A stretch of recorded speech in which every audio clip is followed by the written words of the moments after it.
Ating binisita mga S-friend ang abandonadong lugar na ito at wala sa aming kaisipan na marami pa kaming matutuklasan sa loob nito. Talaga may kita nyo mga S-friend. Yung bahay. At saka wala na. Wala nang pag-asa pati ang kisame. Kita mo na rin yung mga natutuklap na mga pintura doon.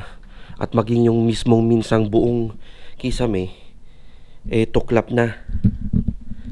May bike.